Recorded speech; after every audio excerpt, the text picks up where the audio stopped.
We divide 209 by 5 in long division method. So 5 times 4 is 20. On subtracting we get 0. So now we put down this 9 and 5 times 1 is 5. On subtracting we get 4. So now there is no any other number to put it down.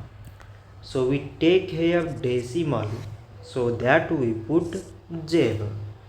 So it is 40 and 5 times 8 is 40. On subtracting we get 0. So 209 divided by 5 is 41.8. So this much for today and thanks for watching.